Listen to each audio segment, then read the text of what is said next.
luați mâța asta acasă. Do not take this cat home. Asta ne jucăm astăzi? Haideți să începem. You're not having a great day. As usual. Sună exact ca viața mea până acum. Plouă afară. Vreme tristă. Depresivă. Oh, great. It's the first time in a while that you felt like going out. Am zis, efectiv zici că sunt eu, frate, să-mi bag picioarele. But in the middle of the walk it starts to rain. Stai, vă zic deja și ce urmează? Probabil. Nu o să mai vrem să ieșim afară pentru că plouă. E un semn. Typical. But maybe this is just a sign that you should have stayed home today. Yeah. You can always try again tomorrow. Normal. Logic. Right? Eu sunt de acord. You turn to head home when... O mâță. O mâță probabil pe stradă, nu? Huh? What was that? There are only a few people around the street. Makes sense due to the increase of missing persons around the area recently. Oh, super, hai că sună bine. Well, that and the weather. But none of them react to the sound at all. Curiosity guiding your steps, you follow the sound to the entrance of a dark, dingy alleyway. Ok, deci mergem după mâță. Am înțeles. Potrivit experienței mele din viață, nu luăm mâța mai bine dacă nu vrem să-i se întâmplă ceva. Întotdeauna când am luat un animal s-a întâmplat ceva, deci să-mi bag picioarele. You timidly enter the alley and walk forward. The ground dampened by the rain makes your steps sound louder and more confident than you actually feel. Nu sunt deloc confident să iau această mâță, sincer. Finally, the sound source comes into view in the cold, dim light of the alley. At the end of the alley, in a big cardboard box, e mâța! Is a cat! Huh! Guess that should have been obvious. Mamă, și mai e și mâță neagră, bă, să-mi bag picioarele. Deci e exact ceea ce nu vreau. Și așa nu prea-mi plac în general mâțele. În general nu prea-mi plac. N-am nicio problemă cu ăștia care au așa ceva, dar mie nu plac. Mai să fie și de culoare neagră, oroarea mea, frate. It's an interesting looking cat. Its pretty yellow eyes shine like gold among the dark sea of its black fur. Mamă, ce descriere eminesciană. It puts its front paws up on the edge of the box and looks up at you. Ca să ce? Ne atrage atenția mâța, se pare. So cute! No, de aici gata, s-a rupt filmul. Ăsta nu mai sunt eu. De aici nu mai sunt eu. And it definitely knows it. You've never had much of an opinion one way or another about cats before. Hai că încă suntem noi, dar probabil noi un pic habar n-am băuți. Mă gândesc. But if they're all like this one, it's a shock they haven't already found a way to rule the world. Dar ce dracu are, bă, mâța asta, frate, asta de special. You don't think you'd mind bowing down to Felin Overlord? What the fuck? V-am zis, bă, eu cred că suntem băuți sau pe alte chestii. Pe alte chestii, bă. You look around the alley with a small frown. Who leaves cats in cardboard boxes these days anyway? Wouldn't they just jump out and leave the box eventually? Nu, Zgârcea, pentru că de obicei le plac foarte mult cutiile. Mâța... The cat doesn't answer you. Normal. Deci chiar suntem nebuni dacă nu avem impresia că urmează să ne răspundă. Obviously, așa ziceam și eu. It also doesn't do as you suggested, leave the box. Normal, pentru că e o mâță și face ce vrea. Efectiv, nu-i pasă de noi. It's just looking at you, ca să cerșească atenție, zic eu. As if waiting for you to make the next move. Adică, do not take the cat home sau take the cat home. O să fiu un jeg ca în fiecare zi din viața reală și o să-ți dau do not take the cat home. With a sigh, you take a decisive step back. Ce nașpa. As cute as the cat is, you really can't afford to be taking in a pet on a whim. Bă, sincer, are dreptate. Rent's coming up soon, and your job doesn't exactly leave you rolling in dough. Mai multe scuze, vă rog. You give the cat a sad nod. Sorry, good luck out here, ok? Hai, sunt de acord. Hai că nu o să fim chiar jeguri până la capăt. Mâța nu zice nimic. You turn around and leave the cat in the alley behind. Rain's picking up. Și mâța la fel. Și ne sacă la cap. Time to head home. Urmează iarăși? Ending? Niet a fool? Deci asta a fost primul ending? Ok. Bine, frate. Am înțeles, mă. Hai să ne întoarcem înapoi aici. Păi, dar nu-mi place, mă. Ok. Întoarcem la mâță. Și... Waiting for us to make the next move. Deci am făcut primul ending deja. Al doilea ending este... Take the cat home. Ce se poate întâmpla? 1. Ne sfâșie inima. 2. Va fi călcată. 3. Va fi împușcată. 4. O să moară de ceva boală. Deci, pe bune, vă spun, fiți atenți aici. Take cat home. Puncte, puncte. Puncte, puncte. You know what? You reach into the box and pick the cat up, holding it out in front of you. Why not? Da, normal. De ce să nu ne îngreunăm iarăși viața? Nu Zgârcea? You're all alone and well, I'm kind of the same boat myself, so... You bring the cat close. You didn't realize it was shivering until just then, but it slowly breathes easier as it presses onto your chest. Why not stick together, right? At least for a little while. No. Nu o să iasă bine. Nu o să iasă bine, vă garantez. You think a little while will probably be more like a day. You'll be responsible and take it to a shelter tomorrow, but for now, let's get you out of the rain, okay? You stop by a small local pet store for some cat food, then head back home. You live in the modest apartment. 1 bedroom, 1 bathroom. Mamă, super! Nu mai faci și dezastru. 1 you living alone in it. So it feels weird having another living being inside it after so long. Even if it's just a cat. After locking the front door and placing the cat on the floor, you watch for a moment as it curiously explores the new environment. Okay. Leaving the fella into its own devices, you set about making the both of you some dinner. You take out the can of the cat food and open it with a tab on top. You put some cat food in a saucer and click your tongue to call the cat over you. It perks up at your beckoning and rushes over. It looks at the plate of food și n-o să mănânce sau o să vomite, nu? And completely ignores it. Normal. Desigur. Normal. V-am zis, eu știu deja.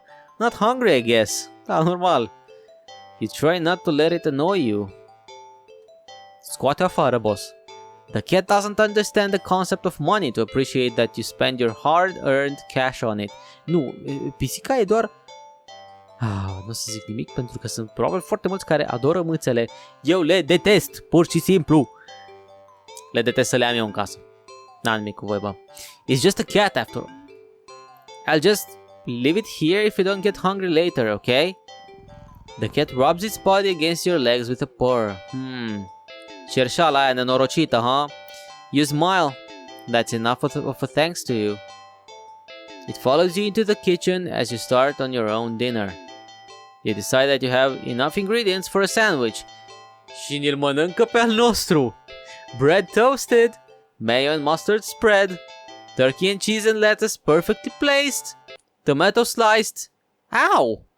Ca să vezi, mâța ne urăște. You wince as you cut your finger on the knife for slicing a tomato. Stupid. You feel a little embarrassed for such a blunder and sigh, tossing the knife onto the cutting board. You're about to head to the bathroom for a bandage when the cat hops up on the counter. It snips at the knife and meows almost pointedly at you. Hey, don't worry. I'm all right. It was just an... Ce? You watch as the cat starts to... To ce? Lick lightly but enthusiastically at the blood on the knife. Ia-o, arde-o. Doar... No! At your blood. No. You're so shocked that by the time you come to your senses, the knife has been completely licked clean. Ce frumos ne-a făcut mâța curat. Oh, eu v-am zis, bă, nu-mi place, bă. The cat sits back staring at you. Hai, întinge degetul, întinde-l, că poate ți-l mâncă și pe ăla. You feel a little uneasy. Sure, cats are meat-eating predators, but that was a little weird. Nu mai spune. Right? N-ar fi ceva weird în viața mea. Sure, you're no cat expert, but that was definitely not something an ordinary cat would do. Doar o mâță pe care Zgârcea ar prinde, eu vă zic cu siguranță. Right? Hai zi, ți-e foame. Well, regardless, you're not about to abandon the cat in need while it's still raining outside. Not after all your efforts. Și zicea la începutul, nu zicea la începutul jocului că au început să dispară oameni din zonă? Și că a apărut mâța asta, așa de nicăieri? Hai că e bine. You were going to take it to the shelter tomorrow anyway. What's one night of awkwardness? Weird or not, it's just a cat. Dar o mâță. The rest of the evening unfortunately goes downhill from there. Even after covering up your fingers cut with a bandage, the cat keeps trying to lick at the wound. While you're eating your sandwich, while you're cleaning up the kitchen, while trying to watch TV, you gently push it away every time, but you're starting to get worried at the strange behavior. What if it's not a taste for blood, if it's got a taste for blood and thinks you're food now? You're not sure what you'll do if it starts to get more aggressive. Bă, exact ce v-am zis, urmează să ne sfâșie și să ne omoare, dracu. You keep thinking about the cat food sitting in the corner, untouched.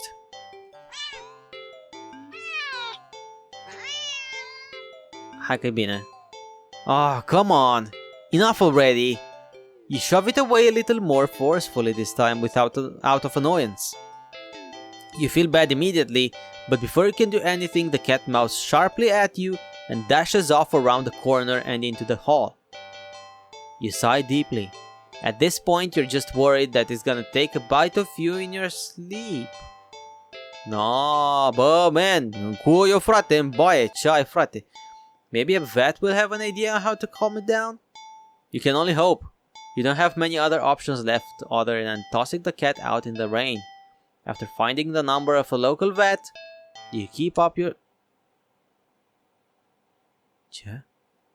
Am sunat la landline și... The lights just went out. Oh, fuck, mâța! Bă! Great. Just great. Rain must have knocked out the power. You check your cell phone only to find that it's out of batteries. You must have forgotten to charge it before leaving out earlier. Ce dracu se întâmplă? The outing has been so spur of the moment that it had no doubt messed with your usual routine. You grab a flashlight and turn it on. Măța. It's quiet. It's too quiet. Did the rain stop? But then, why did the power go out? Ce dracu se întâmplă? You look outside. The sky is pitch black. What time is it? You turn to check the clock. Și miau! Oh! The cat sits on top of your digital clock, staring at you. Ce? De ce dracu se schimbă așa ceasul? Ce se întâmplă, man? Thinking now, you realize the clock shouldn't be working at all with the power outage, but the numbers are lit up. Și spune help la un moment dat. And going completely haywire. The cat stares at you. Văd. And it's completely still. Văd. You'd think it was a statue if you didn't know any better. It's not giving off any indication that it's alive. It's not blinking. It's not even breathing. But its eyes. Ok, aia de bofniță. This isn't normal. You're afraid. You want to run, but you're afraid of letting the cat out of your sight. You consider tossing the cat out after all. Serious.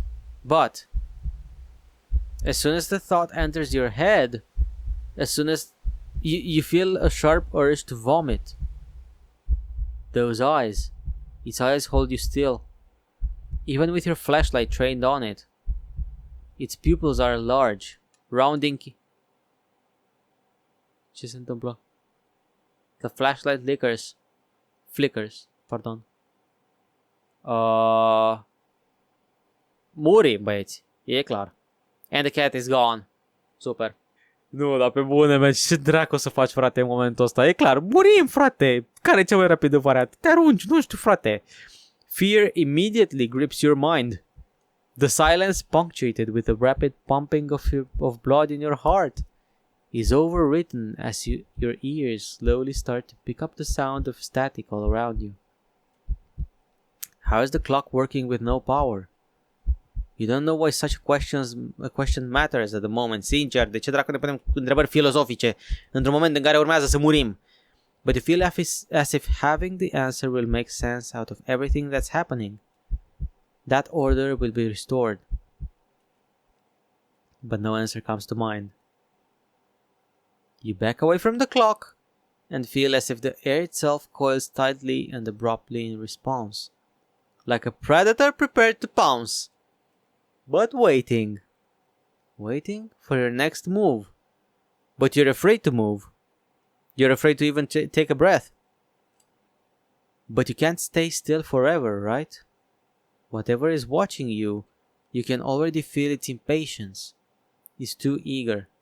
You don't know how you know this, but you can sense it as clearly as if it had whispered. Cum au zis, boss, doar aruncă-te, man.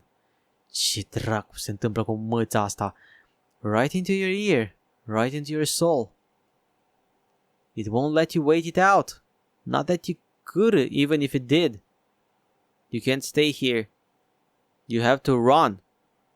With this thought, a sudden primal instinct awakens within you, making you tear yourself into a hasty burst of movement, of action. But you're still weak from the fierce grip on your mind. Your legs tangle together under you in your haste and you fall to the ground. Și ne-a sfârșit mâța. A sharp pain explodes in the center of your foot. At first you think you've broken your ankle, but something warm and wet trickles down the length of your foot, pulling underneath it. You hear the sound of metal scraping on tiles after skidding across the floor, as if it had been kicked. Winded from your fall, you look up in a daze and see the object glinting in a strange light coming from the outside. The light pouring in from your now open front door. Thoughts of how, when, who, what in regards to your inexplicably open door screech to a halt, as your brain finally identifies the metallic object you've been staring at. A knife. It's your kitchen knife. Wow! And still tinted red from your earlier blunder? But that's not right. Pentru că suntem fraieri și ăla nu e the earlier blunder, e piciorul nostru. Wasn't it completely licked clean by the... Exact! You gulp dryly at the pain in your foot. You barely have time to wonder how the knife ended up on your living room floor to be stepped on. Ne-am călcat în el? Ce? Instead of resting on your cutting board in the kitchen, where you left it. When you spy something in the darkness just beyond the knife, it spies right back at you. A pair of glowing golden eyes come forward as the cat emerges from the shadows into the light from your doorway. It pads lightly over the knife as if skipping in delight. Și mănâncă sângele. Normal. And bends down to lap at the blood dripping from the blade. Your senses slowly begin to overwhelm you. The chill of the air starts to suffocate you under its weight. The sound of your shaky breaths, discordant against the static now piercing your soul. The dryness on your tongue spreading to your throat. Murim? The incomprehensible sight of the stray you'd taken in. Licking away at your kitchen knife, once again completely clean. The scent of blood from the fresh wound on your foot. Oh, fuck! Acum o să treacă la piciorul nostru! Blood? Golden eyes light up to you as if in response to your sudden realization. Blood. You're hurt. Your foot is bleeding. You're bleeding. You're bleeding. The cat barely moves, shoulders twitching as if just considering the act of bouncing forward. Dracu să le ia de mâțe, man. După chestia asta am și mai mare fobie de ele, să mor eu. But you're already on your feet and out the door. You run, or rather limp, down the empty street. The sky is black and bleeding red, but there's a strange light emitting from nowhere that casts everything else in white. The houses, the trees, the road, even you. Everything. Except your blood. You can just barely glimpse the bloody imprints your injured foot leaves on your wake with every impact it makes with the ground. It hurts. It hurts. But you can't stop. You don't stop. Not when the shadows grow around you. Not when you feel the glaze of eyes all over you. Not when the road ahead of you is darkened by a long shadow of something behind you. Ce dracu mai acum în spatele nostru? Even then you don't stop running. Because if that's the cat right there ahead of you, then what in the world is behind you? A look behind you? În față-i mâța, în spate. Look behind you. Ce dracu să facem? Look behind you. Doar să mă duc la mâță, ce ai? Huh. Interesting. How very, very interesting. Ending 0. It begins. Nu, vreau să fac și ultimul ending. Ce ai, man? Ce ai, man? You're walking, right, of course. Stai. It's the first time in a while that you felt like going out. And you're actually glad that you did. The weather is absolutely perfect today. It's a good sign, right? Maybe your luck is finally starting to turn around. You tentatively allow yourself to feel excited for the possibilities of where you could go or what you could do. Maybe even who you could meet. You're so deep in thought that you almost miss it. Hai, man, pe bune! Huh? What was that? Curiosity guiding your steps, you follow the sound to the entrance of a lonely alleyway. The sunlight only just manages to reach down in between the tall buildings or on either side. You timidly enter the alley and walk forward. The loose gravel and scattered debris, cum dracu eu zice, on the ground softening your steps. Finally, the sound source comes into view in the warm, almost ethereal light of the alley. At the end of the alley, in a big cardboard box, is a cat. Huh, guess that should have been obvious? It's an interesting looking cat. Its pretty yellow eyes shine like gold among the dark surface black fur. Bă, asta e exact ce am făcut și mai devreme. So, you look so familiar. No shit, n-ai avut mai înainte, right? Am avut amnezie, ce pui mei se întâmplă? Then again, it is a cat. Not many different ways for a standard black cat to look after all. This one sure is a cutie though. Just look. It's not glaring at you or hissing at you for getting this close like other stray cats have in the past. It's just sitting there patiently, waiting for you to do something. Do not take the cat home. Ce dracu, suntem nebuni? Sadly, as cute as the cat is, you'd never take this thing home with you. You just can't take it home with you. You're a responsible adult.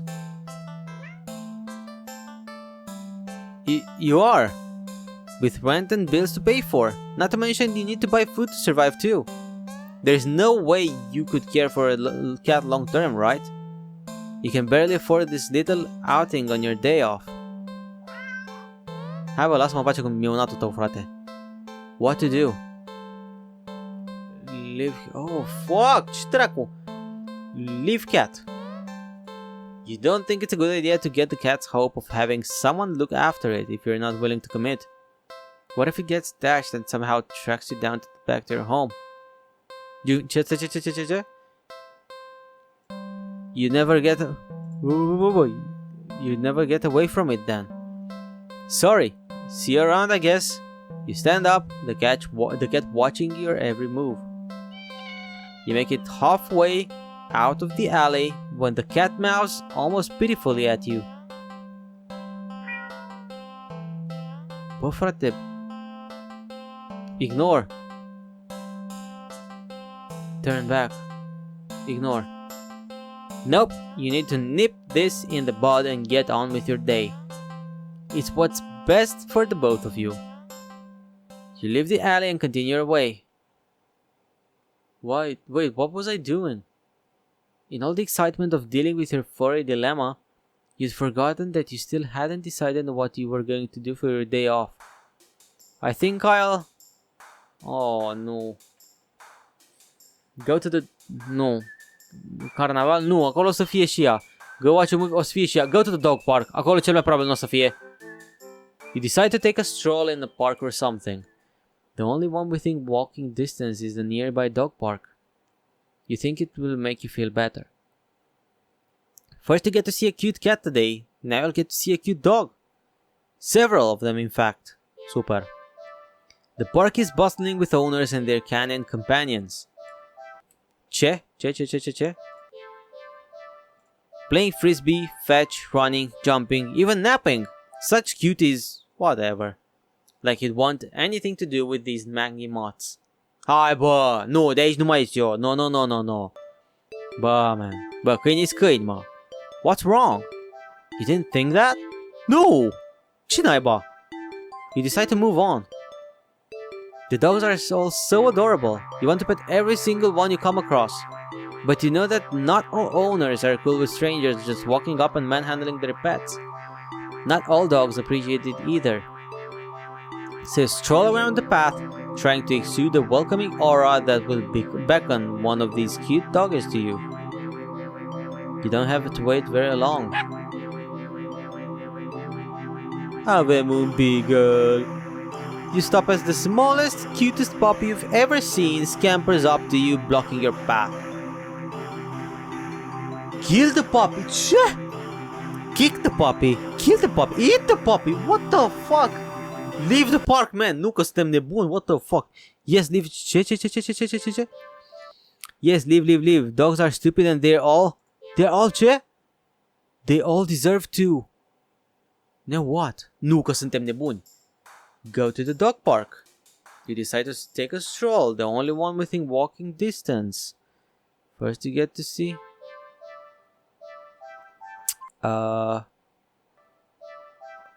Și se întâmplă exact aceeași chestie, man. Oh, nu.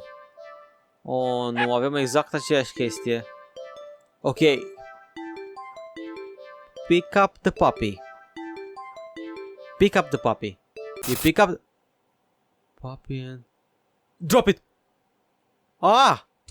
Terrified, you drop the puppy to the ground, practically throwing it from you. You immediately feel horrible, wincing in guilt at the tiny yelp it releases upon hitting the ground. The owner shoves you aside with a cutting glare and storms away with her puppy. I'm sorry. You call out, but they don't turn back or respond. Not that you expected them to. You deserved it. Du-te acasă, boss. Du-te acasă, boss. You're not feeling so great about being at the park at the moment. Maybe you should leave? Leave the park. I see. Ce dracu. Good. I think I'll... Hi, man. Go to the carnival. You spend the day at the carnival. Ferris wheel, roller coaster, pharaoh boat. Și o să apară mâța. Rides you've been on before. Hoops, coin toss, balloon darts. Games you've played before. Funnel cake, popcorn, cotton candy. Food you've eaten before. All things you've enjoyed before. You're surrounded by groups of people all having fun together. Laughing, playing, eating, taking pictures, making memories. And then there's you. Intrusul. The sun hasn't started to set yet, still high in the sky, but it will soon. You start to wonder if maybe you should just go home for the day. When you stop in your tracks, you see something new. An attraction you've never seen before. A maze of funhouse mirror? It sounds kind of lame, honestly. There isn't even a line to get in. But then, what else is there to do? Then do something else. There's got to be a lot better way to spend your day off than wandering around staring at weird mirrors. Now what? Dacă ne ducem în parc, iar o să fie... Oh, nu. Iar o să fie ăla. Iar o să fie ăla. Iar o să fie câinele ăla. Iar o să fie câinele ăsta. You don't have to wait very long. Bark! Pick up the puppy. You pick up the puppy and... Hold on. Poate suntem doar nebuni, bă. You just barely managed to rein in the reflex to throw the puppy as far away from you as possible. Poate că suntem doar nebuni. În cazul ăsta nu ne trebuie deloc animale. With shaking hands, you quickly place the puppy on the grass and take several jerky steps back. The owner seems very confused by your reaction to their puppy, but you just wave at them in a daze before hastily stumbling away. You're not feeling so great about being at the park at the moment. Maybe you should leave? Stay at the park.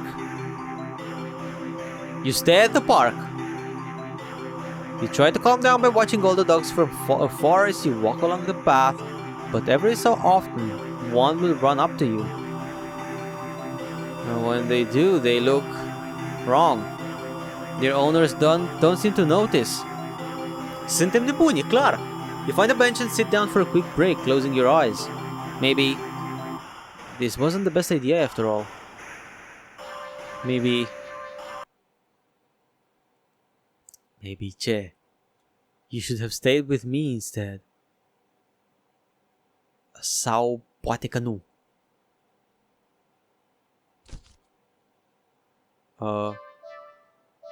You're broken out of your thoughts, and when something lands gently on your lap, you look down and see a frisbee on your thighs. Oh, doamne, am crezut că e iară mâța aia, bă.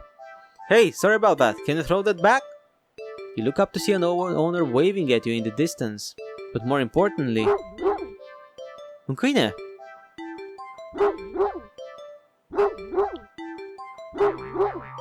A series of excited barks jerks your gaze forward, and you see a large dog sprinting towards you. Okay?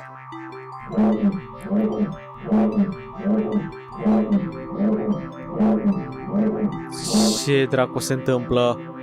What the fuck? A series of excited barks jerks your when you see a large dog sprinting towards you. Hey! Hurry and throw it back! Oh, throw! You throw the frisbee and the dog runs in the opposite direction, jumping and catching it right out of the air. Impressive! The dog and the owner walk up to you. Thanks for that. You can pet him if you want. The dog looks up at you, eager for its reward of pets and pats for catching the frisbee. Should I? Pet the dog. Facem orice numai împotriva acelei mâțe. Really?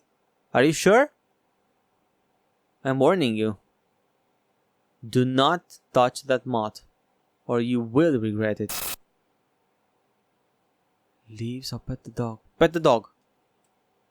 Pet the dog. Pet the dog. Și nu se întâmplă nimic, fii atent. You reach out your hand and you pet the dog. The dog seems pleased. You don't feel well. Suddenly, the sky begins to darken rapidly. You look up along with all the pet owners to see that the sun has been eclipsed by the moon in the blink of an eye. You vaguely remember that you should never look directly at the eclipse, but for some reason, you don't look away. Pe bune, man! A loud piercing yawl fills the air, shaking the ground beneath you. You instinctively move to lift your hands in order to shield your ears. But the hand that had been cautiously pressed upon the dog's head comes away with some resistance. Resistance like sticky slime almost cementing your hand to the dog's head. What the fuck? The slime stretches with your movement. The dog's head stretches with it too, as the cannon bag begins to just melt. It melts. Eu nu mai înțeleg ce se întâmplă, man. What the fuck? And melts until it becomes a pile of goo at your feet. You dazedly look around for the dog's owner, only to find an empty pile of familiar clothes where they once stood. You see familiar piles of clothes next to the piles of goo scattered all across the park's open field. All the dogs and their owners.